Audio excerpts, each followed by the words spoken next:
Chers amis internautes, bonjour et merci de nous retrouver dans ce premier numéro de Gros Plan pour le compte de l'année 2021 que nous espérons que vous avez bien débuté. Pour ce premier numéro de l'année, nous recevons pour vous Professeur Yaoui David. Il est douanier de la FADESP, membre du bureau politique de l'Union progressiste. Avec lui, nous allons faire le tour de l'actualité sociopolitique, notamment avec l'annonce de candidature du président de la République et la désignation justement donc de Patrice Talon comme candidat de l'Union progressiste à la présidentielle d'avril 2021. Professeur, bonjour. Bonjour. Et merci d'avoir accepté notre invitation. C'est moi qui vous remercie. Pour conduire cette émission, je suis comme d'habitude avec Arnaud Doumanhou du site d'information Le Portail. Arnaud, bonjour. Bonjour cher ami Koshimo, bonjour professeur. Bonjour Arnaud. Merci d'être des nôtres ce matin. Merci, je vous remercie. Alors nous allons tout de suite entrer dans le vif du sujet. Allons-y. L'une des questions qui fait, des sujets qui fait l'actualité aujourd'hui, c'est la déclaration de Patrice Talon qui finalement a avisé. Il sera candidat pour le compte de la présidentielle 2021. Comment avez-vous accueilli cette nouvelle en tant que citoyen et également en tant que leader politique? En tant que citoyen, c'est un soulagement parce que cette réponse était attendue depuis fort longtemps. Les populations étaient un peu, je dirais, dans l'attente fiévreuse de cette annonce et donc on est libéré. En tant que politique, je ne suis pas surpris. Mais quand même, quelque part, on va dire, c'est une bonne chose que le président de la République ait finalement décidé d'accompagner, je dirais, l'Union progressiste en quelque sorte, et dans ce deuxième mandat qui est une évidence pour moi en fait, parce qu'on ne peut pas, sur la base des réalisations qui sont là, sur la base des chantiers qui sont sur le terrain, on ne peut pas abandonner tout cela en si bon chemin. Donc, le deuxième mandat est tout indiqué, même si certains pensent et disent que le président avait promis un seul mandat, et il faut distinguer entre le discours qui a été prononcé par le président lors de la prestation de son serment. Il faut distinguer ce discours du serment qui a plus un effet, une force juridique que le discours lui-même. Mais c'était quand même une parole donnée. Oui, quand vous dites parole donnée, nous allons rester dans le domaine de la morale, nous allons rester dans le domaine de l'éthique. Est-ce que c'est l'éthique qui fait le droit? Est-ce que c'est la morale qui fait le droit? Non, nous avons un texte qui prône qu'on peut faire 2 mandats. Et donc, à partir de ce moment, il n'y a pas de débat. Alors, vous avez dit qu'il y a des chantiers en cours et qu'on ne pouvait pas donc s'arrêter en de si bons chemins pour reprendre vos mots. Tout à fait. Est-ce qu'au sein de la mouvance, est-ce qu'il y a plus personne pour continuer donc le problème n'est pas il n'y a pas personne, il n'y a pas quelqu'un d'autre qui pourrait continuer. Le problème n'est pas là. Le problème est une dynamique. Et quand quelqu'un impulse une dynamique, il faudrait que la personne arrive à la fin de cette dynamique en disant maintenant j'ai fait mon travail, quelqu'un d'autre peut prendre la relève. Et puisque la Constitution lui permet de faire un deuxième mandat, je crois que nous allons constater tout simplement qu'il a ce droit d'aller au second mandat. Mais cette dynamique-là, vous avez quand même des apôtres sur le terrain, vous avez des gens qui vous ont suivi, qui ont posé votre idée. Et si en tout temps vous laissez en principe ces personnes-là, puisque vous avez fait du mandat unique une exigence morale, et si vous décidez de faire ce mandat unique, ces personnes-là peuvent quand même continuer. Les personnes vont continuer plus tard. Pour le moment, lorsque le président a fait cette proposition, quelles sont les personnes dans l'opposition qui ont voulu suivre en fait? Non. On a considéré que c'est une règle de droit prononcée par le président de la République et que cette règle de droit doit s'imposer à lui. Alors que le président a insisté sur un ensemble de réformes. Vous n'avez pas voulu suivre la réforme, notamment de la Constitution, qui permet d'introduire dans cette Constitution le mandat unique. Tout le monde a refusé. À partir de ce moment, si ceux qui devaient l'accompagner ont refusé, pourquoi lui, il serait tenu, n'est-ce pas, il avait aussi dit, même si pas extraordinaire, la révision échouait, il fera quand même de ce mandat unique une exigence morale.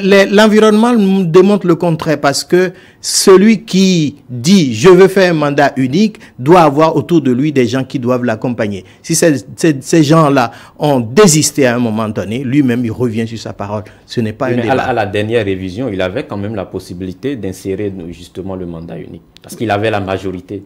Tout le monde a dit non, que c'était pas bon. Donc c'est une unanimité qui a fait son cours de telle sorte qu'on n'a plus voulu toucher à ce mandat. Parce que sinon, les gens vont dire, c'est un premier mandat qu'il a fait, mais puisque c'est une constitution nouvelle, il va aller encore à un autre mandat. Ce débat va revenir fatalement, et donc on n'a pas voulu toucher à ce mandat, et donc on laisse en l'état les choses. Évidemment, est-ce que nous sommes dans une nouvelle république? Non, ce n'est pas une nouvelle république, d'autant plus qu'on dit la constitution de 1990 modifiée par la loi de novembre, je crois, 2019. Nous allons revenir sur les réalisations dont vous parliez tantôt. Quelles sont ces réalisations qui militent aujourd'hui en faveur de Patrice Talon? Il y en a beaucoup, il y en a trop. Sur le plan des infrastructures, tout le monde sait, les populations dans les contrées en parlent.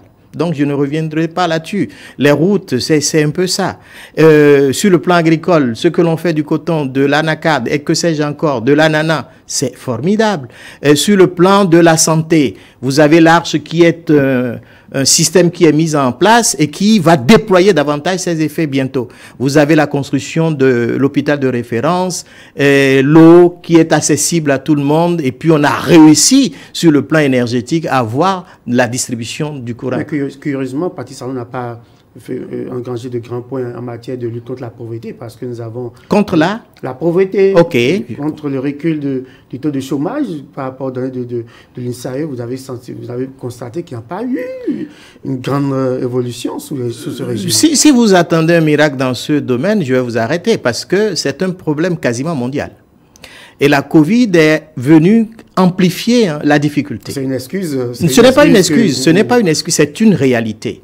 Et quand vous parlez d'emploi, il faut qu'il y ait des agrégats qui permettent d'aller à ce plein emploi ou bien plein emploi, pardon, et qui pourraient permettre aux jeunes d'accéder. Mais si vous ne créez pas la richesse, vous ne créez pas des entreprises, si vous ne faites pas un assainissement, s'il n'y a pas la bonne gouvernance, il ne peut pas y avoir de création d'emploi. Et c'est ce que le gouvernement s'évertue à faire.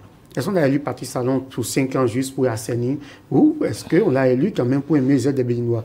Pour aimer, vous avez dit? Pour un mieux-être des Béninois? Oui, pour aimer, forcément. Déjà aujourd'hui... Le taux de pauvreté n'a pas reculé. Est-ce que c'est pour un mieux-être? Si vous regardez la pauvreté comme ce que j'ai dans ma poche qui me permet de manger, et vous êtes en train de faire une fausse route. La pauvreté, c'est déjà peut-être une réduction de la mobilité des gens. Et quand j'ai mes marchandises et je me déplace d'un point A à un point B en temps record pour mettre ces marchandises à la disposition du marché, c'est déjà une manière de réduire la pauvreté parce que je vais gagner de l'argent sur le marché, ce qui me permettra de subvenir à mes besoins. Il ne faut pas penser la pauvreté comme, je dirais, un système ou une donnée parce que les gens n'ont rien à manger, les gens sont pauvres. Non, c'est pas possible. Aujourd'hui, vous voyez, les gens ne se plaignent pas. On mange à la suite. Les gens ne se plaignent pas parce que vous avez ce que vous gagnez. Et par rapport à ça, vous faites vos dépenses. C'est ce qui a changé fondamentalement. Mais si vous comptez sur de l'argent facile qui n'arrive plus, il ne faut pas dire... pas forcément de l'argent facile.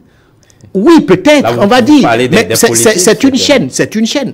Parce que quand je suis quelque part, j'ai de l'argent facile, je vais mettre cet argent quelque part d'autre. Le mécanicien va en profiter parce que j'ai 3 voitures.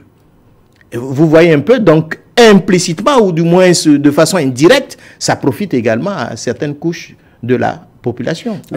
Parlant de bilan, Patrice Talon, en 5 ans, ou en tout cas pratiquement, il est en train de fermer les 5 ans. Sur le plan éducatif, on peut retenir quoi? Parce que quand le président de la République vient dans un discours sur l'état de la nation en décembre 2020 et qu'il constate que il n'y a pas encore suffisamment d'enseignants pour le nombre de classes que nous avons et ça pose quand même un problème. Non, ça ne pose pas de problème. C'est un constat qui est vraiment réaliste.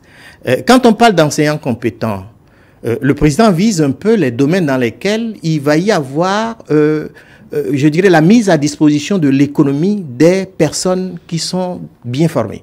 C'est un peu ce que le président est en train de faire. Quand vous prenez l'enseignement général, il y en a trop de toute façon. Vous avez des gens qui vont de la 6e en terminale et se retrouvent sur le marché sans aucune formation, sans aucune compétence. Vous avez des gens qui font les filières classiques, lettres, droit, etc., qui sortent et sans aucune formation précise, pointue. C'est un peu ce que le président est en train de dire. Il faut qu'on corrige. Pourquoi c'est en fin de mandat on fait ces constats alors qu'on a la possibilité pendant 5 ans de faire de... Le constat a été déjà fait dans le projet de société du candidat. Ça a été déjà fait. Et vous constatez que les chantiers ouverts par le président, il y en a beaucoup. On va dire, quelque part, si vous ne seriez pas, est-ce que vous ne mettez pas l'énergie sur des éléments qui permettent d'atteindre plus tard l'éducation même, vous allez faire, je dirais, un mauvais travail, pardon. Donc, à partir de ce moment, c'est une question de planification, c'est une question de stratégie, et donc, progressivement, on va atteindre l'éducation. D'ailleurs, le président en parle avec les lycées techniques qui seront créés, les enseignants qui sont envoyés en formation, pour que le Bénin puisse, par exemple, monter, pourquoi pas, des téléphones portables. Ça veut dire que s'il devrait donc s'arrêter aux 5 ans sur le plan éducatif, est-ce qu'on pourrait dire qu'il a échoué? Il n'a pas échoué parce qu'aujourd'hui, nous avons une réforme de l'université, au moins sur ce plan. Donc, on a diversifié. On a démontré qu'il faut passer parfois du général à des éléments techniques en termes de thématiques. Et donc, ça, c'est déjà une avancée. Et une autre avancée, c'est... Les universités techniques existaient bien avant l'arrivée des Patrice Talon. Oui, mais regardez la réforme qui a été faite. Elle est plus condensée, elle est plus inscrite dans une certaine durée, dans une certaine compétence plus avérée, dans une formation pointue. Et donc, si vous ne le faites pas, quelque part, vous allez vous baser sur ce qui existe et vous allez faire du replâtrage quelque part, ce ne serait pas bon. Donc, il y a des modifications par endroit. Le plan universitaire, puisque vous en parlez, le président Patrice Talon a fait un constat, le bavardage finalement. Et qu'est-ce que vous pensez donc de... C'est vrai, on peut comprendre après le diagnostic qu'il a fait. Je crois que généralement, le président Patrice Talon veut faire constater que l'université forme pour le chômage. Vous qui êtes non, ce n'est pas forcément ça, former pour le chômage. Non, le président est en train de dire qu'il faut aller à l'essentiel, qu'il faut aller à des choses plus pointues, qu'il faut aller à des choses plus pratiques, qui servent immédiatement. C'est ce que le président est en train de dire. Le bavardage dont il a parlé peut frustrer certains. Bon, mais quand vous regardez combien... Moi, je ne suis pas frustré parce que quand je suis en salle, je suis obligé de bavarder. Quand je suis en salle, en amphi, je suis obligé de parler. Donc, je bavarde. De toute façon, je suis d'accord avec vous. Mais quand vous taisez pour enseigner... Bah, évidemment, donc forcément, on bavarde quelque part. Donc, mais quand le président le dit, c'est parce que quand vous faites le bilan, il y a combien d'universitaires aujourd'hui qui ont créé quelque chose de précis? Il y en a très peu. Donc, est-ce que nous ne nous basons pas seulement sur la théorie? C'est ce que le président est en train de dire. Fondamentalement, nous faisons trop de théorie. Il faut qu'on aille... installé un Conseil national de l'éducation et pourtant, on n'a pas senti de grands changements. Et c'est derrière ce... Mais vous êtes trop pressé. Les bonnes choses se font progressivement. Le contrat social, c'est 5 ans. C'est ce qu'on reproche à Patrice Talon. Lorsque le contrat social, c'est 5 ans, il faut faire le programme en sorte que, au bout de 5 ans, que vous soyez porté en triomphe, comme il a dit. Dans aucun monde... Vous n'allez voir un pays, je dirais, en développement. Je ne veux pas parler de pays sous-développés. Un président arrivé au pouvoir et en 4 ans, 5 ans, à tout réaliser. Ce n'est pas possible. Mais comment aller porter en triomphe en 5 ans, alors, selon vous? On le porte déjà en triomphe. Regardez la tournée que le président a pu faire. Les gens se lèvent, les gens sont, comment dit-on, contents. Les gens se disent, président, mais il faut continuer. Les gens ont dit 50 ans. Est-ce que finalement, le président Patrice Talon s'est trompé lorsqu'il disait qu'en 5 ans, on pouvait faire le job?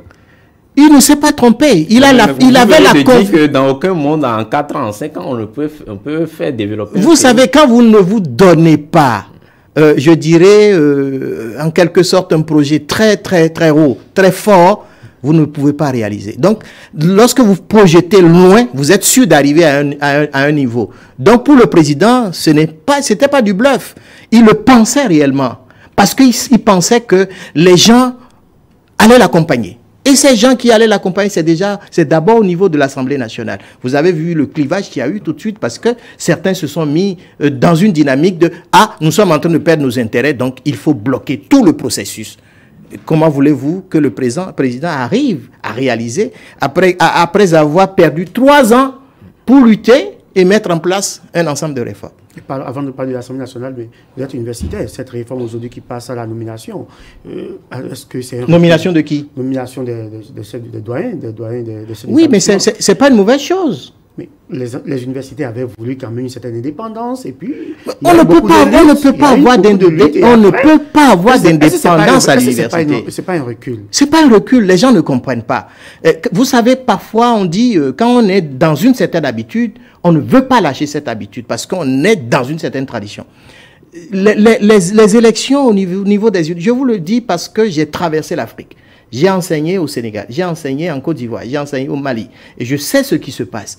Quand vous avez des élections, vous avez toujours un clivage au niveau de la faculté ou au niveau de l'université. Ce qui vous porte à la tête du décanat ou à la tête du rectorat, vous devenez esclave de ceux-là. Qui vont venir vous dire, ah, c'est nous, hein, donc il faut faire ceci, on a besoin de ça, on a besoin de ceci.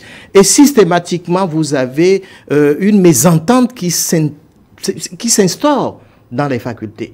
Les élections, on ne peut pas, comment dit-on, les généraliser partout. De temps en temps, il faut cibler certains points, certains axes et dire non, il faut nommer ici et quitte à voir peut-être dans la nomination une proposition qui a été faite par, je dirais, une instance quelque part et puis on choisit à l'intérieur. Vous parlez tantôt de l'Assemblée nationale. Est-ce que, avec le temps, avec le recul, on a mis en œuvre une réforme politique qui a permis d'installer un Parlement monocolore?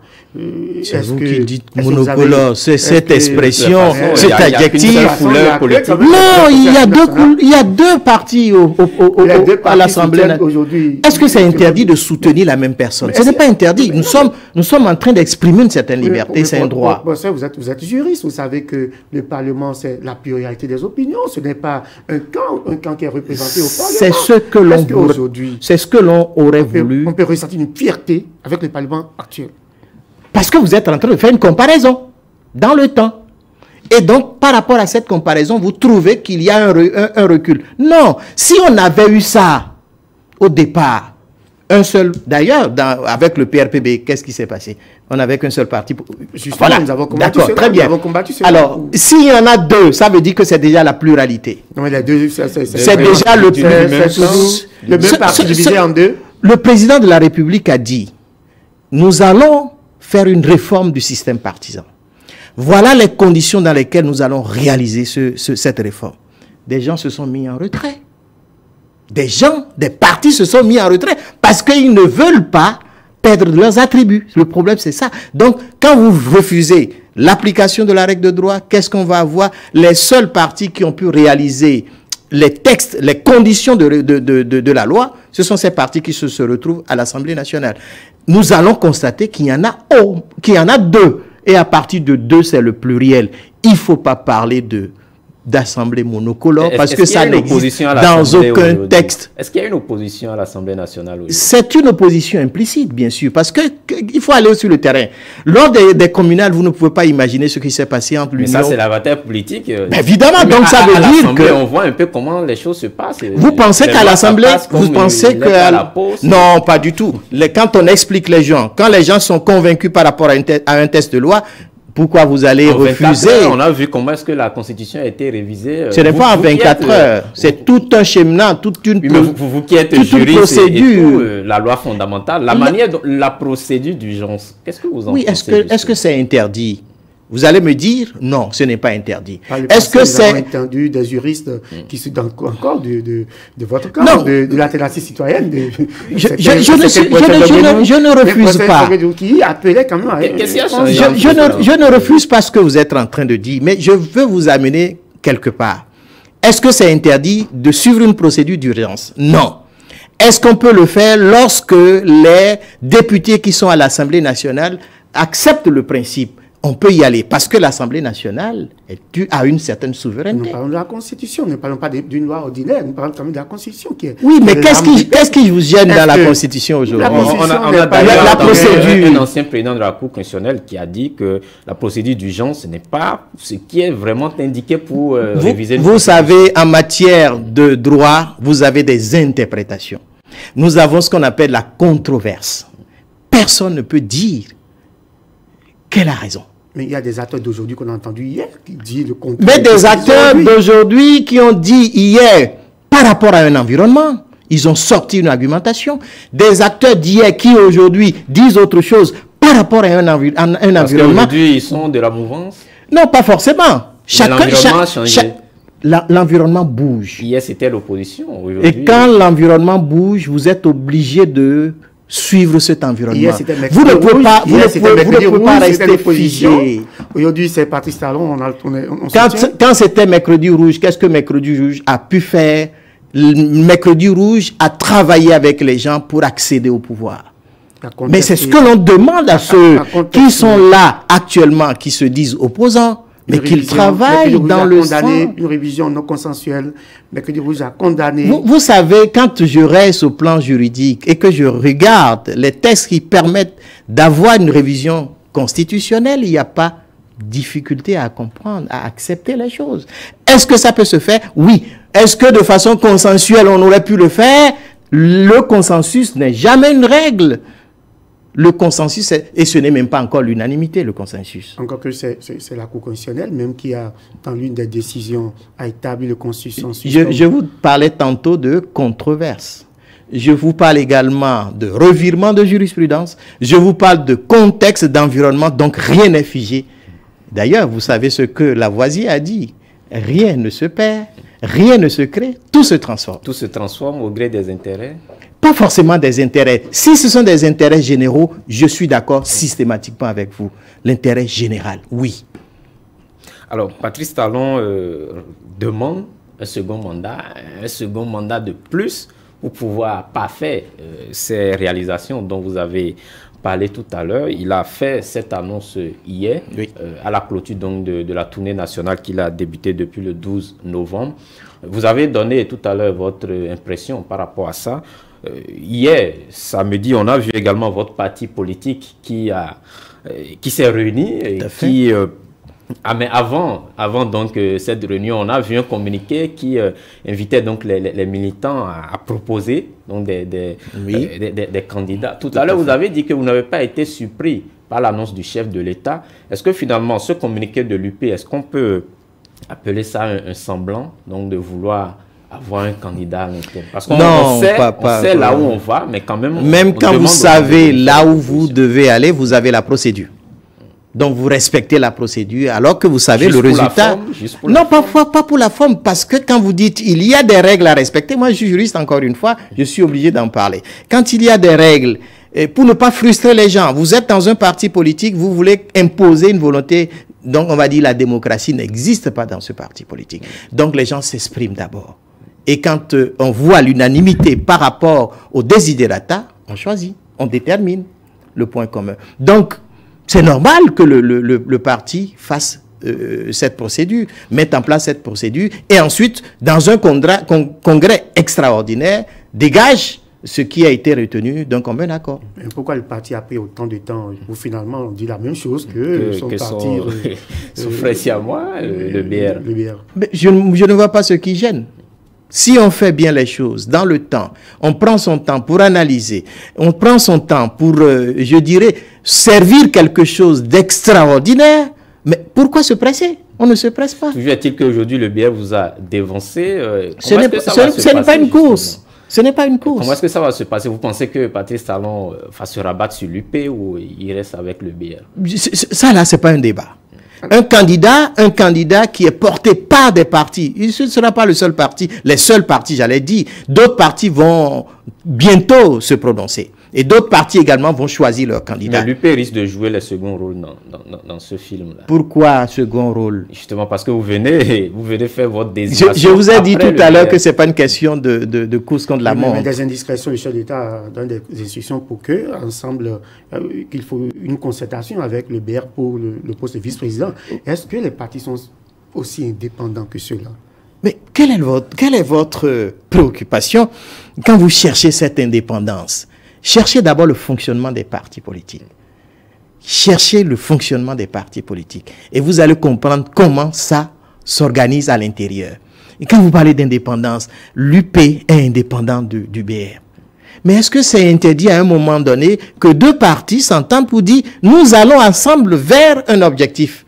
Ce n'est pas interdit. On exprime une certaine liberté et donc accepter que les différents partis également se prennent dans ce sens. Pour ce poste de vice-président, finalement, est-ce que le clivage nord-sud va intervenir? Parce que étant déjà un peu plus... Vous avez constaté avec nous ce matin que, samedi matin, c'était ça, que nous n'avons pas indiqué le nom du vice-président. Donc ça veut dire que c'est un attelage qu'il va falloir bien regarder. C'est vrai qu'il y a des propositions dans les coulisses, mais je ne suis pas dans le secret des dieux. Pour le moment, vous êtes quand même membre du bureau politique.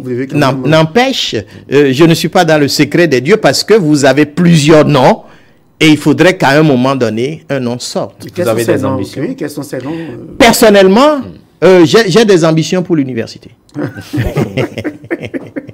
Mais quels sont ces noms déjà qui circulent au niveau par rapport à ce poste? Vous êtes journaliste, vous êtes peut-être plus outillé et plus informé que moi. Donnez-moi des éléments et je vais vous dire, oui, bon, j'ai entendu parler de ça ou bien... Est-ce qu'au niveau des noms progressistes, par exemple, un certain Duc Atropo je ne sais pas, je ne sais pas. Mais est-ce qu'il pourrait faire l'affaire selon vous? Je dis, toute personne indiquée ferait l'affaire. Toute personne. Même vous-même? Moi, je n'ai pas encore cette ambition. Malheureusement, je vous dis, mon ambition, c'est d'abord pour l'université. Je pense aux étudiants pour qu'ils puissent avoir une formation dans de meilleures conditions avec toute la dynamique qui est mise en place par le président de la République. L'Union progressiste a posé une condition par rapport au parrainage, qu'il faut que le candidat parrainé soit issu d'une formation politique régulièrement enregistrée. Pourquoi cette condition? C'est une normalité sans faille. La loi ne l'exige pas pour...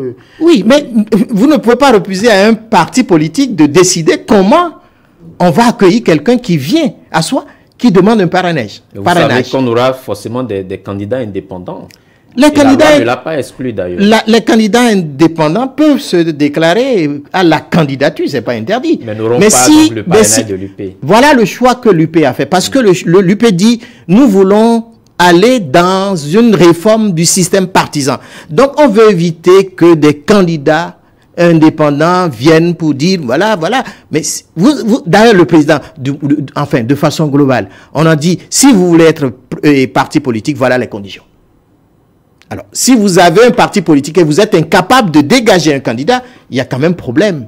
Mais c'est ce qui s'est passé avec les partis de la mouvance, justement. Le système partisan a changé. Oui, mais est-ce que les partis de la mouvance ont pu désigner eux-mêmes des candidats en interne? Et c'est ce que nous faisons. Patrice Talon est membre de quel parti? Patrice Talon n'est pas membre de l'Union progressiste. Vous allez lui poser la question, il va vous répondre. Qu'il est membre de quelque part, membre d'ici, il va vous répondre vous-même. Il est membre de 2 partis ou de 4 partis?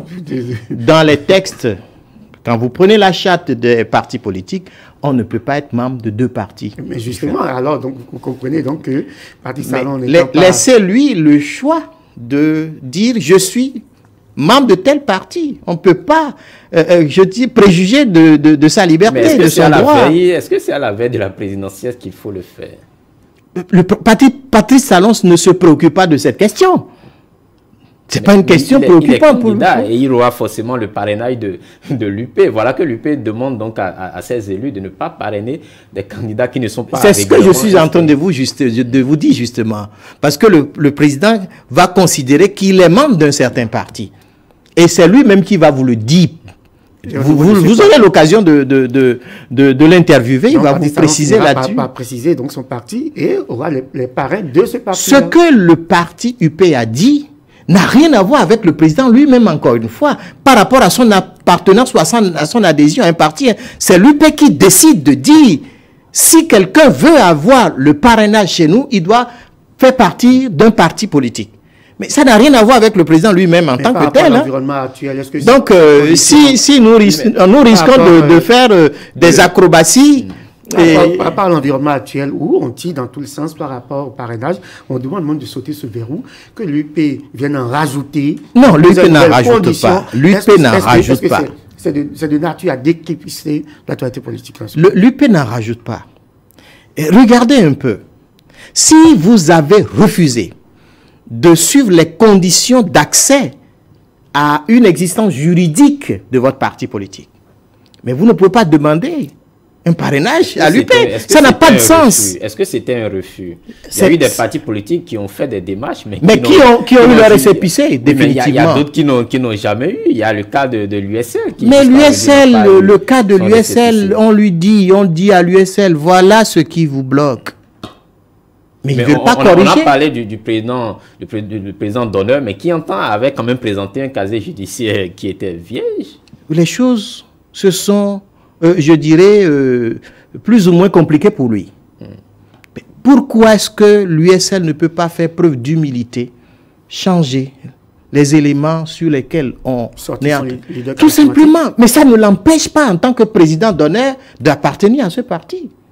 Donc, il y a une question de stratégie que parfois les gens ne comprennent pas. C'est dommage. Mais après, il y a d'autres partis qui l'ont eu finalement. Évidemment. Mais après, les démocrates, tout récemment d'ailleurs. Après les législatives. Ils l'ont eu après les législatives. Mais avant, ils n'étaient pas dans les conditions exigées par la loi. Ils ont fait des démarches. Faire des démarches ne veut pas dire qu'on a respecté les conditions imposées par la loi. Il faut dire que seuls les partis de la mouvance, aux premières heures de la réforme, étaient les plus intelligents et qui étaient les seuls à pouvoir... Je vais vous faire une confidence. Quand il s'est agi de former le parti avec les membres fondateurs, vous ne pouvez pas imaginer les nuits blanches que le comité qui a été mis en place a. Je vous assure qu'il y a eu plus de 3000, il y en avait trop. Et donc il a fallu, comment dit-on, regarder dossier par dossier. J'ai même eu un ami qui a voulu inscrire son fils, qui n'avait pas encore 18 ans à ce moment-là, mais on a sorti son dossier parce que l'enfant n'avait que 17 ans. Vous voyez un peu? Donc on a fait un travail méticuleux. Les autres n'ont pas voulu le faire parce qu'ils considèrent que c'était de la chicane. Ils l'ont dit, hein, que c'est de la chicane, les textes étaient trop durs, normalement on ne peut pas faire ça. Non, ce n'est pas possible. Quand vous restez dans les règles, je suis certain que vous allez pouvoir avoir votre existence. Lorsque nous appelons à des élections inclusives, que l'UP aujourd'hui pose comme condition que demande à ses élus de ne parrainer que des candidats. Mais il y a combien de partis politiques aujourd'hui? La loi, est-ce que ce n'est pas contraire déjà par rapport à la loi? La loi n'existe pas. Il peut y avoir des candidatures indépendantes. La loi, mais pourquoi la loi dit qu'il faut avoir le parrainage. Oui, mais la loi n'a pas. Mais nous, à l'UP, nous avons dit ce n'est pas un verrou. Parce qu'il y a des partis qui sont reconnus régulièrement. Ces partis veulent aller aux élections législatives. Ces partis viennent dire tout simplement à l'UP, nous existons juridiquement, donc nous voulons faire l'affaire. Donnez-nous des parrainages. Ça se fera. Ce n'est pas contenu dans la loi de toute façon. Si nous prenons par exemple un certain Joël Aïva, qui peut-être... Pourquoi il ne se mettrait pas par exemple dans un parti politique et le tout est joué? Mais la loi ne lui fait pas cette exigence. La loi ne l'oblige pas. Je suis d'accord. Mais encore une fois, j'ai une stratégie. Je veux atteindre un objectif déterminé. Je vois comment je peux y aller. Si je ne réfléchis pas par rapport aux conditions du moment, comment je veux y aller, je vais rester en rade. Ça là, c'est indiscutable. Mais pourquoi l'Union progressiste se met en marge de ce que les législateurs ce n'est pas une manière de se mettre en marge. L'Union progressive veut rester dans la légalité, dans la légitimité. Nous discutons de parti à parti. C'est aussi simple que ça. Aussi simple que bonjour. Mais il fallait dire à vos élus qui sont à l'Assemblée nationale d'intégrer cela au niveau de la loi, que aujourd'hui... Non, on n'a pas besoin de l'intégrer dans la loi. On va alourdir la loi. Non, c'est pas possible. Si c'est l'UP seul qui avait des élus, il n'y a aucune chance pour des candidats. C'est vous qui présumez qu'il n'y a aucune chance pour puisqu'il y a plusieurs partis politiques. Et vous ne savez pas ce qui se fait actuellement. Voilà. Donc vous êtes dans des supputations à n'en plus finir et vous ne savez pas ce qui se fait. Dans tous les cas, votre condition exclut d'office les candidats. Ce n'est pas une condition irréalisable. Ce n'est pas une condition impossible. Si c'était impossible, je comprendrais votre réaction. Vous avez un certain Joël Aïvo, par exemple, et je suppose que les démocrates choisissent leurs candidats, ils vont chercher des parrains pour leurs candidats.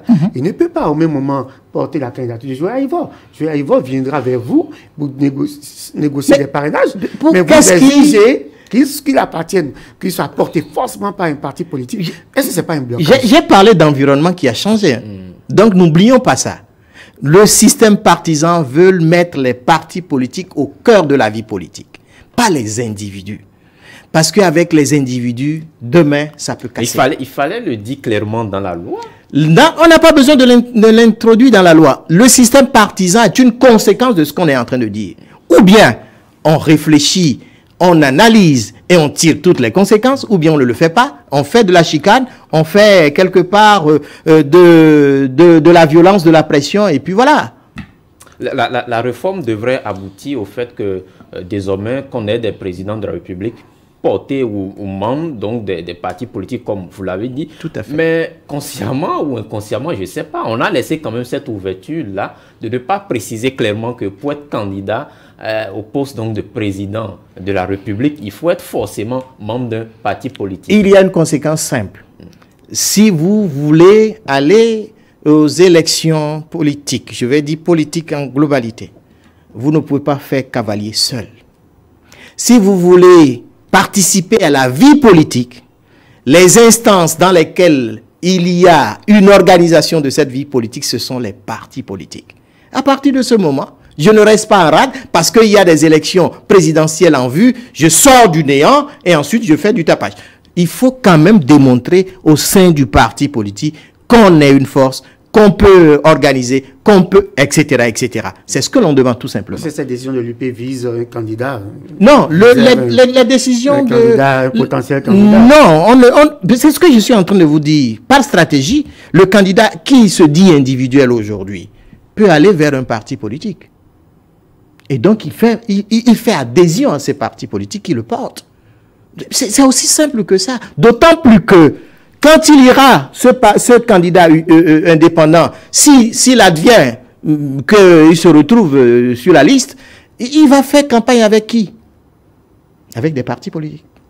Alors, autant faire le cheminement tout de suite pour avoir une meilleure chance de réussir sur le terrain. Le Patrice Talon n'était pas forcément porté par des partis. Mais c'est ce que je suis en train de dire. Patrice Talon n'a pas fait campagne tout seul.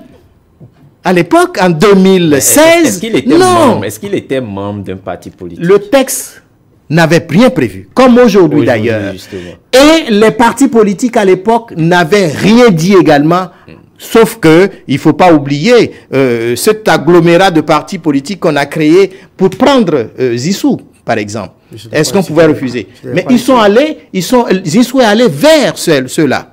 Ce que Patrice Talon a également fait avec un certain nombre de partis politiques, ce n'est pas interdit. Mais aujourd'hui, les partis politiques se sont regroupés, sont dans un système vraiment nouveau. C'est ce que l'on veut expérimenter. Et que la vie politique change un tout petit peu. Les élus de l'UP, on leur demande donc de parrainer les candidats de leur choix, mais qui sont quand même membres d'un parti politique. Est-ce que c'est une consigne ou une directive qu'on donne sincèrement, ou on donne la directive et que derrière on garde les ficelles? Est-ce que les élus UP ont véritablement cette liberté de parrainer le candidat de leur choix? Je n'irai pas dans l'intention ou dans la mémoire des élus. Je ne suis pas un devin, je ne peux pas le dire. Mais la directive est assez simple. Les candidats viennent au parti politique. On dit, voilà les candidats qui ont sollicité nos parrainages. Voilà, regardez et puis agissez.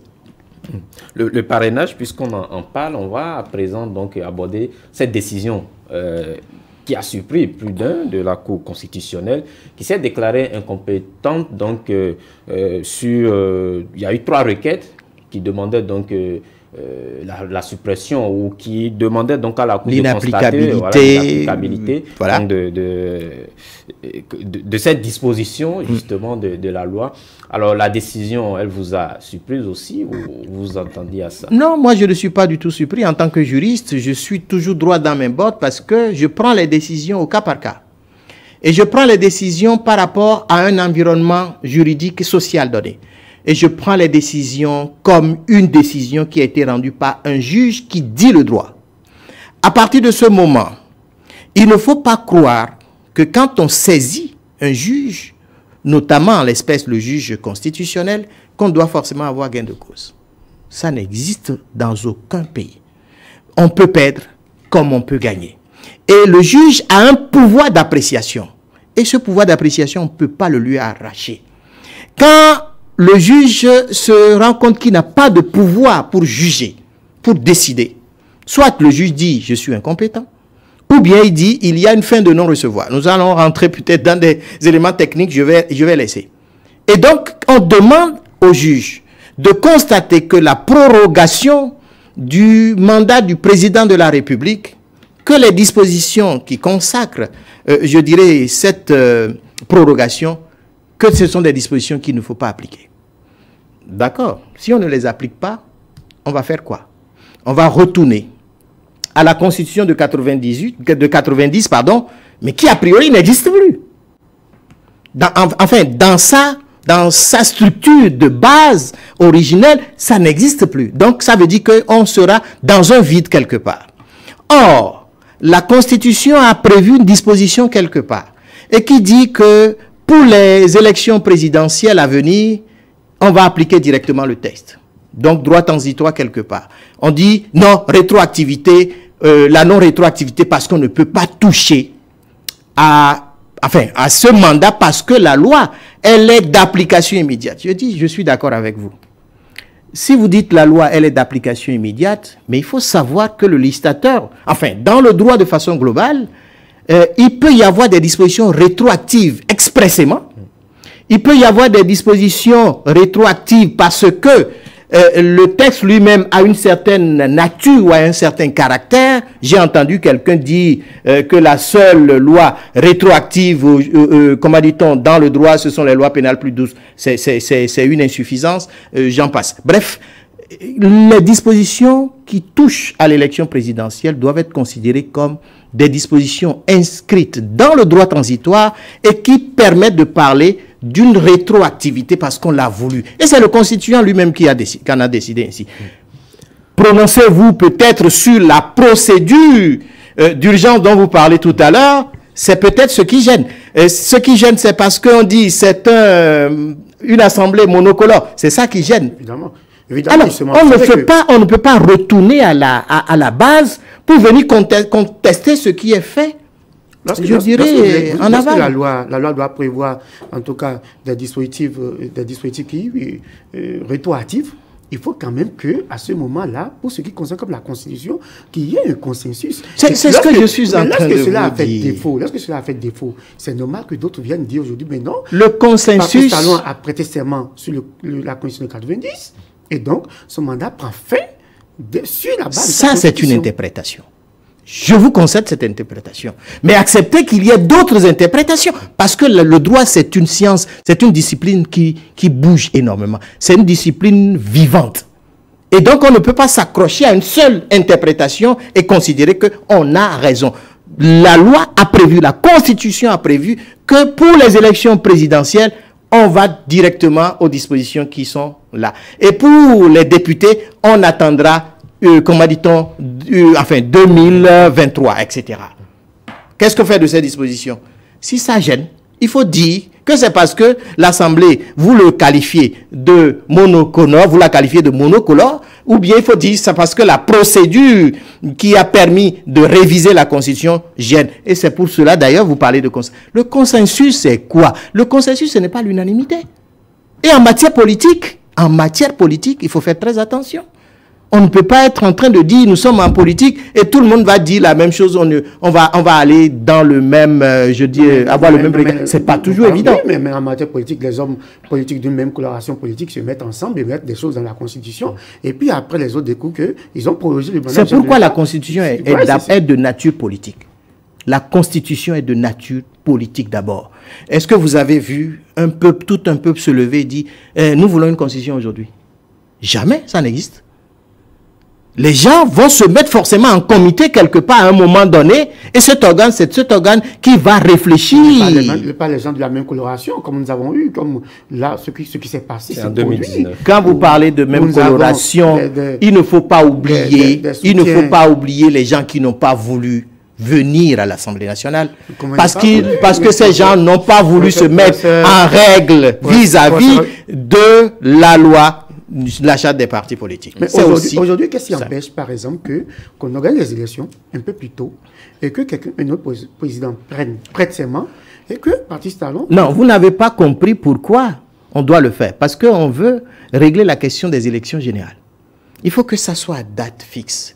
Que l'on sache qu'à tel jour, il y a telle élection. Pourquoi le nouveau président ne bénéficie pas de 45 jours de plus au terme du mandat? Et si c'était 45 jours de moins, qu'est-ce que vous alliez dire?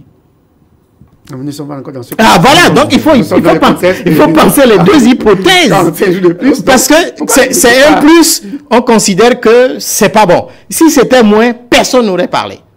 Or, on aurait dû dire, non, président, vous devez continuer jusqu'à telle date. C'est un faux débat. Et quand des textes sont là, la Constitution, c'est celle-là qui va s'appliquer. On va voir les résultats de cette application et on en tirera les conséquences. Vous nous l'avez enseigné, la loi n'est pas rétroactive. La loi n'est pas rétroactive, mais il y a des dispositions qui sont déclarées expressément rétroactives. Et il y a des lois, quand je rentre dans les lois ordinaires, ou oui, tout à fait ordinaires, il y a encore les lois interprétatives ou dispositives qui sont rétroactives. Le législateur, lui seul, peut décider de la rétroactivité de la loi. Oui. Et c'est le législateur qui est intervenu pour la modification de la Constitution. Le législateur, c'est un griffe, un bras droit du président de la République. Ben, c'est ça qui vous gêne. Je comprends. Mais ça ne gêne pas, mais est-ce que ça ne vous gêne pas aussi? Moi, ça ne me gêne pas, d'autant plus parce que de l'autre côté, sur le... Non, ce n'est même pas ça. Vous savez, moi, je suis venu à la politique, non pas pour discuter de rien de tout, non. Je reste dans une certaine ligne. Et la ligne, c'est que je regarde les tests qui doivent permettre à un État de pouvoir continuer son développement, je vais dire. Et il n'y a pas de bonne constitution pour assurer le meilleur devenir d'une nation. Il n'y en a pas. Il faut juste une constitution. Peu importe que cette constitution, à un moment donné, soit mise en place par tel groupe, etc., on va voir progressivement ce que ça donne et on corrige le tir. Est-ce que vous n'avez pas l'impression que par rapport au contexte, à l'environnement, nous avons une Cour constitutionnelle qui rend des décisions parfois incompréhensibles? Des décisions partisanes. Allons-y. C'est ça? Je ne dis pas, c'est vous qui l'affirmez. Je suis en train de vous aider. Non. Quelle lecture faites-vous de cet état de choses? Alors, nous allons remonter dans le temps. Et je vais vous poser la question. Ne pensiez-vous pas que les cours constitutionnelles précédentes n'étaient pas partisanes? Non, c'est nous qui posons les questions. Ah, voilà, donc vous voyez que ça gêne. On ne parle pas aujourd'hui côté partisan de la Cour, mais on parle donc de ces décisions qui sont parfois... C'est ce que je suis en train de dire. Moi, je raisonne comme un juriste. Je suis désolé d'être un peu rigide dans ce sens. Quand une décision est rendue, je regarde la décision. Je regarde celui qui a... l'organe qui a pris la décision. Et je me dis, mais c'est un juge qui a décidé. Qu'est-ce que moi je fais? La décision de la Cour constitutionnelle est sans recours. D'accord? Qu'est-ce que je fais? Je me plie. En 2019, je peux interpréter maintenant, je peux critiquer la décision. Professeur, en 2019, le législateur n'avait pas prévu le certificat de conformité, mais la Cour a inventé cette... Quand il y a... Mais pourquoi quand il y a... Parce qu'il a inventé un certificat de conformité là où le législateur n'a pas légiféré, alors que cette fois-ci, elle prend la solution facile, elle se déclare indépendante. Le juge est la bouche de la loi. Mais le juge est également la personne qui appelle à compléter la loi. Vous savez, quand il y a possibilité de dire, derrière ce texte, voilà ce que le législateur a dit, le juge le fera. Et donc, le certificat de conformité, mais c'était juste pour dire aux gens, mais ne cherchez pas à créer de toutes pièces un autre parti politique. Ce n'est pas possible. Vous existez déjà, mais conformez-vous à la loi. Et puis c'est tout. Mais la loi a prévu le délai pour s'y conformer. Et il y avait une élection. Pourquoi ne pas laisser les gens aller à cette élection? Mais la Cour a sorti la carte d'un certificat de conformité qui n'était pas préparé par le législateur. Et aujourd'hui, la Cour trouve la solution facile. La Cour a dit... Vous n'avez pas l'impression qu'il y a quelque chose qui ne va pas? Il n'y a rien qui cloche. C'est parce que tout simplement, vous avez des gens qui à un moment donné ont perdu quelque chose. Et ils s'attaquent à tout, c'est tout.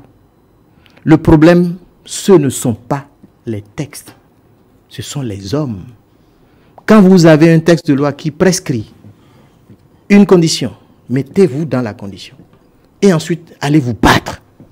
Et si vous refusez, vous dites, d'ailleurs, jamais il y aura d'élection. On a entendu ça, il n'y aura jamais d'élection. Pas d'élection. Des gens disent, mais c'est pas sérieux. L'opposition, vous l'a chargé ce matin. Sous le régime Boni Yayi, on vous a vu également. Est-ce que en son temps, est-ce que c'est parce que vous aviez perdu quelque chose que vous étiez dans cette lutte-là? Parce qu'aujourd'hui, les gens sont pratiquement dans la même lutte que vous, il y a de cela 10 ans. Ce n'est pas la même chose. Nous n'avions pas perdu quelque chose. Nous étions venus dans l'optique de voir évoluer les choses. Mais pourquoi vous pensez qu'eux, ils ne sont pas dans l'optique de voir évoluer les choses? Ceux qui sont en train de faire le tapage aujourd'hui, c'est des anciens députés. C'est des gens qui avaient à un moment donné le pouvoir entre les mains. Ce sont ceux-là. Et vous l'avez récupéré et donc... On n'a pas récupéré parce que les partis politiques sont appelés à, comment dit-on, animer la vie. On se bat pour avoir le pouvoir. On ne donne pas le pouvoir à quelqu'un. Oui, les gens se battent, évidemment. Ils trouvent aujourd'hui que le contexte actuel, vous avez suivi le professeur également, Olo, le contexte actuel par rapport à la question du parrainage, étant donné que la majorité des élus sont de la mouvance, est-ce que le contexte actuel, même déjà, n'interpelle pas la conscience du juge constitutionnel? Pourquoi ça va interpeller le juge a en face de lui des textes de loi?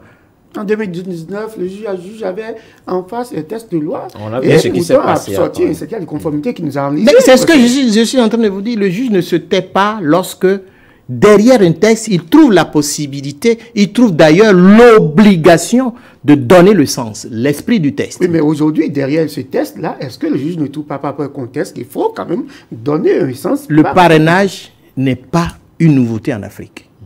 Le parrainage, ce n'est pas de la discrimination.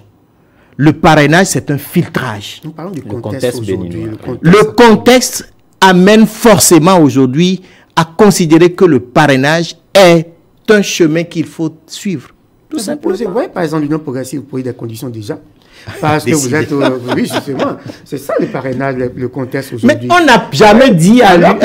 Les autres de l'autre côté n'ont pas la facilité de poser des conditions. Mais on n'a jamais dit à l'UP qu'on ne donne pas de parrainage. Vous avez posé des conditions.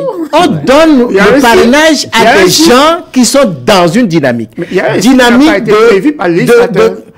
Dynamique de conquérir le pouvoir avec les règles qui s'imposent. Mais c'est aussi simple. En tout cas pour moi, je suis désolé, je raisonne comme un juriste, et puis voilà. Est-ce qu'aujourd'hui, c'est parce que nous avons la tête de la Cour constitutionnelle, un ancien avocat du chef de l'État, que cette décision... c'est pas parce que c'est un ancien avocat, c'est pas parce que c'était un partenaire du président de la République, c'est pas parce que c'est un privatiste que le droit ne peut pas être dit. Le droit est dit. Et quand le droit est dit, les doctrinaires qui sont nous autres, professeurs d'université, on peut interpréter, c'est ce qui se passe en réalité. On interprète, on critique. Quelqu'un a dit que c'est parce qu'il manque aussi quelque part un témoin de l'histoire. Non, ça c'est un faux débat. Également, un professeur de droit public. On ne va pas vivre 150 ans, c'est pas possible. Nous avons ces gens de décision. Non, on ne peut pas vivre 150 ans et dire qu'il faut forcément quelqu'un. Non, ça c'est un faux débat. Est-ce qu'il ne faut pas un professeur de droit public? La Cour n'a jamais dit la Cour n'a jamais dit qu'il faut des professeurs de droit public. On a dit des juristes de haut niveau. Point. Et pourquoi ça va gêner? Non, vous voyez que parfois on va chercher des arguments spécieux et ça gêne. On trouve tout de suite qu'il faut s'attaquer à une personne. Et c'est pas bon. Mais si finalement, on n'a pas une véritable élection inclusive, comme nous avons connu de par le passé, quelle sera votre fierté? Qui vous dit que l'élection présidentielle ne sera pas? Attendez la liste des candidats. Nous avons vu déjà les législatives, nous avons vu les élections communales, nous avons vu un peu que ça n'a pas été ce que le Bénin connaissait en matière de fait électoral. On fait tout pour avoir quand même un concurrent pour dire, bon, après, il n'y a pas eu élection exclusive. Si vous connaissez ce qu'on appelle une stratégie politique, vous seriez en train de chanter. Bref. La stratégie, c'est de tout faire pour avoir quand même, quelle que soit donc, la taille, donc d'avoir quand même un adversaire. Qui va loin ménage sa monture. Ce ne sont pas des menus frétins. Il ne faut pas déconsidérer les gens. Non, est-ce que la stratégie, c'est de faire tout faire participer des menus frétins pour dire bon. Je ne connais pas de menus frétins. Parce que je ne vais pas dévaloriser les gens. C'est vous qui décidez. C'est vous qui décidez de qui sera candidat aujourd'hui. Avec vos parrains, justement. Vous êtes en train de faire des projections. Vous présumez de façon irréfragable que c'est ça. Mais moi, ça me gêne. Si l'UP et le BR refusent de parrainer des candidats qui parce que les candidats n'auraient pas rempli les conditions imposées par l'UP ou par le BR. Nous sommes à l'UP un parti, je dirais, composé de plusieurs petits partis de mouvement. Nous avons fait un travail dans ce sens. Nous avons une ligne idéologique. Nous avons entendu des élus dire, par exemple, que avant de délivrer le parrainage, il leur faut d'abord apprécier le projet de société du candidat. Et certains députés l'ont dit, mais ils ont raison. Ils n'ont pas tort. Mais parmi les éléments, les critères de l'Union progressiste, il n'y a pas, par exemple, ce critère-là. Ça, c'était individuel. Ça, c'est le député qui l'a dit. Donc, ce n'est pas le parti politique. On rajoute déjà aux critères du parti. Mais que voulez-vous? Mais que voulez-vous? C'est individuel. C'est une expression de liberté. Je donne mon parrainage à celui qui m'apporte des éléments qui vont dans le sens d'un développement ou d'une protection de l'intérêt général. Si c'est un opposant, même si c'est un opposant, on ne peut pas être, on n'est pas forcément opposant sur tout. On est opposant peut-être sur des idées, mais on n'est pas opposant sur des objectifs précis. Vous voyez un peu, donc il faut considérer tous ces éléments. Les opposants ne sont pas des ennemis, non. Alors, l'autre conséquence de l'application du parrainage dans ce contexte actuel, c'est qu'on aura des élus qui vont parrainer un candidat X, mais qui auront fait la campagne pour un candidat Y. Est-ce que ça ne vous gêne pas? Moi, personnellement, ça ne me gêne pas. En tout cas, chaque élu déterminera à qui il va donner son parrainage. Et je vous donne mon parrainage, est-ce que je suis obligé de faire campagne? Lorsque vous donnez votre parrainage à quelqu'un, c'est parce que vous approuvez donc justement son projet de société. Mais je ne suis pas tenu de faire campagne. Je peux rester à la maison, non? Ou bien? Je dis, mais non, je ne veux pas aller faire campagne. Bon, je reste à la maison. Est-ce qu'on va empêcher? Est-ce que ça ne rejoint pas ce qu'on dit? C'est-à-dire, on a instauré le parrainage. Après, on s'est rendu compte que, attention, si on ne l'ouvre pas, on risque d'aller quand même à une élection où on sera les seuls à compétir. Donc, on cherche quand même un moyen. On demande aux gens, allez parrainer, mais revenez soutenir donc vos candidats. Vous avez tellement de projections que je vous comprends. Alors, je vous comprends. Candidat en 2021, on sent qu'il y aura une organisation sans doute au niveau des partis de la mouvance. On a souvent l'image d'un BR-UP d'un côté et après les autres. Il y a le FCBE au moins qui existe sur le plan communal. FCBE, bon. Non, c'est juste un exemple que je donne. Du parti Salon, je dis, pas des soutiens du parti. Il y a beaucoup de partis qui soutiennent le président aujourd'hui, mais généralement on voit que l'UP et le BR sont rangés. Et après, il y a les autres partis satellitaires qui... Oui, mais le président s'est investi dans le système partisan et a donné quelque part des conseils pour que les partis puissent créer les blocs forts, je veux dire. La cohésion, est-ce qu'elle va au-delà du BR et de l'UP? Aujourd'hui, quand on prend un parti comme le PRD qui se réclame également de la mouvance, qu'est-ce que vous pensez justement de ce soutien que le PRD a? On peut considérer qu'on a des chemins différents, mais qu'on a un même objectif. Et c'est le résultat qui compte. Mais on constate quand même que par rapport à la représentativité dans le gouvernement, on fait la part belle au BR. Je voudrais vous voir demain à la tête de la nation béninoise et vous voir composer votre gouvernement en donnant des postes à des gens que vous ne connaissez pas, à des gens qui n'épousent pas vos idées, qui n'épousent pas vos réformes. Je ne sais pas comment vous allez gouverner. Vous avez le PRD qui épouse vos idées, vous avez Moël Bénin, vous avez l'UDBN qui épouse vos idées, mais pourquoi le BR, on a le sentiment que le BR s'arrose. Le gouvernement est restreint, vous voyez, donc on ne peut pas mettre tout le monde à l'intérieur. Donc ça veut dire que peut-être que ça va venir, je n'en sais rien. Est-ce que le BR sont finalement les enfants entre griffes chouchoutés de la mouvance? Non, il ne faut pas le dire. Tous ceux qui veulent accompagner les réformes du président de la République, tous ceux-là sont bienvenus, bien sûr. Professeur, on va à présent passer à une autre étape donc, de cette émission.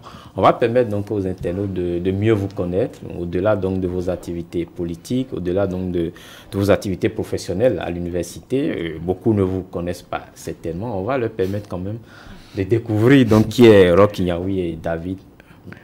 Alors, qu'est-ce que je vais dire? Je suis béninois, à part entière, hein, mais je ne suis pas complètement à part. Je suis un béninois, je suis de Ouida, 100% d'ailleurs. Je suis d'abord enseignant, dans le sang par vocation. Enseignant qui a fait ses preuves au Sénégal. J'ai été recruté au Sénégal comme assistant. Après, j'ai fait l'agrégation au Sénégal. Donc, je suis un produit africain, mais un produit sénégalais. Bon. Alors, qu'est-ce que je vais dire d'autre? J'ai été avocat au barreau du Bénin jusqu'à récemment, jusqu'en 2019, où je suis omis du tableau en raison de ma nomination comme chef, doyen de la faculté, je veux dire. J'ai été président du parti Alternative Citoyenne, président statutaire. Beaucoup n'ont pas compris celui-là qui était président, parce que tout le monde disait que c'est le président Djokbenou qui était président statutaire. J'explique aux gens qu'il y a un président d'honneur, c'est ce que je demande d'ailleurs à l'USL de faire, et c'est ce que les démocrates également ont fait. On a un président d'honneur et on a un président statutaire. Alors je suis également président du GRAP. Le GRAP, c'est le groupe de réflexion alternative et perspective. On a mis ça sur pied pour un peu faire réfléchir des gens qui viennent d'horizons divers. On accepte tout le monde sur des réflexions pointues qui touchent à la politique, qui touchent à l'économie, à tout ce qui est culturel. Et d'ailleurs, le samedi 23, j'en profite, samedi 23 janvier, nous avons une conférence sur le FA dans les sociétés béninoises. Ce sera très, très animé. Et je vous invite d'ailleurs... Vous parlez de l'économie au sein de ce groupe de réflexion à l'université. Oui, du groupe de réflexion. Vous parlez de l'endettement au cours du taux d'endettement. Je vais faire une démonstration très simple. Je ramène ça à la base d'un particulier. Je prends mon exemple d'ailleurs. Je suis resté quelque part, j'ai réfléchi, j'ai dit, je vais épargner pour construire ma maison. Et quand j'ai fait le calcul, ça me prend près de 40 ans. Près de 40 ans. Donc je ne vais rien, je vais donner mon argent à un bailleur à chaque fois. Et donc je me suis dit, qu'est-ce que je vais faire? Je vais faire un prêt. J'ai fait le prêt, j'ai construit ma maison. Je continue de payer encore, ça va finir dans 1 an et demi. Donc pas de souci. Alors c'est vous dire que si vous ne vous endettez pas à un moment donné, vous ne pouvez pas évoluer. À l'échelle de la nation, il faut autant... Pour l'État, ce n'est pas le particulier, c'est vrai. Mais pour l'État, ça se chiffre en termes de milliards, de beaucoup de milliards. Il faut chercher ces milliards. Et quand on les cherche, il faut les mettre dans des réalisations concrètes, dans des projets structurants. Ce qui fait que, quand ces projets vous rapportent, vous avez la possibilité de rembourser plus facilement vos dettes.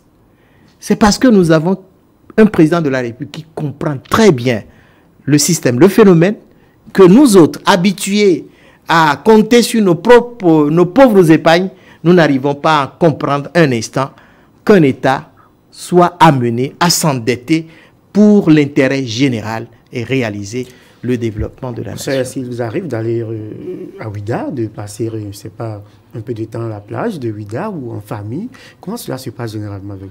Voilà. Comment ça se passe? D'abord, quand j'ai le temps, c'est vrai, mais ce n'est pas évident. Parce que très chargé parfois, parce que j'ai des interventions également à l'étranger, de moins en moins maintenant. Il faut partir, il faut réaliser, il faut assumer tout ça. Ben bon, quand ma famille est là, je ne me prive pas de passer du bon temps, d'oublier tout ce qui est politique, tout ce qui est professionnel. Et c'est très bien d'ailleurs. Il faut aller à Ouida d'ailleurs. Et Ouida va se transformer davantage. Justement, on a un gros projet pour Ouida. Justement, Ouida, aujourd'hui, le visage que présente Ouida, est-ce que vous en êtes fier? Ouida va changer davantage. Ouida, c'est historique. Et on ne peut pas abandonner Ouida.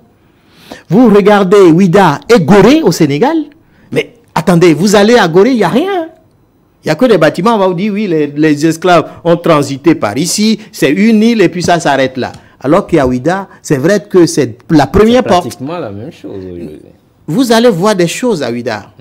Ouida 92, oui. Le président Soglo à l'époque avait initié quelque chose de formidable.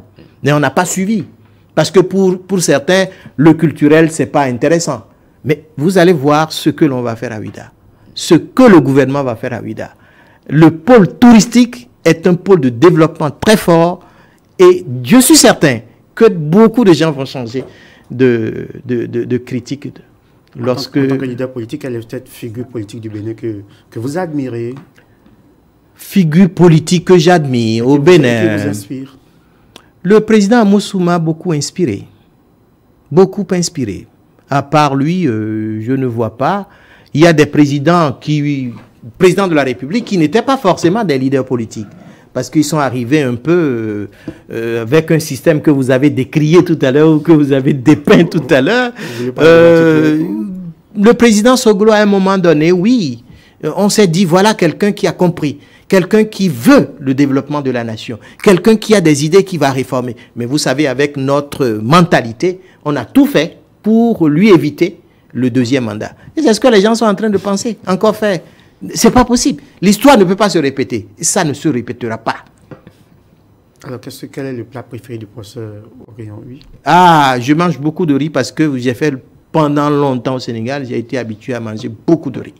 Et donc, je continue à me faire... purement africain. Le riz, c'est... Enfin, quand on le prépare d'une certaine manière, ça devient africain. Mais c'est vrai que le riz est... Mais on cultive le riz au Bénin maintenant. D'ailleurs, j'ai un sac de riz local que de temps en temps, je mets sur le feu. Je vous assure que c'est formidable. Alors, si on parle d'un plat que j'aurais bien aimé, c'est peut-être... le haricot rouge, quand c'est bien fait. Et avec vous voyez la friture de Ouida, là. Ah, c'est formidable. Exactement. Les enfants tous au pays? Non, pas tous. Pas tous, parce que vous voyez, j'ai eu la malchance de sortir et de traverser le monde, donc il y en a qui sont à l'étranger. Est-ce qu'il y en a qui s'intéressent à la politique? Oui, mon aînée s'intéresse beaucoup à la politique. Elle est là. Elle s'intéresse à la politique, mais je lui dis, il faut finir d'abord les études jusqu'à un certain point et puis on va te montrer le chemin. Est-ce qu'elle est membre de l'Union progressiste déjà ou... Non, pas encore.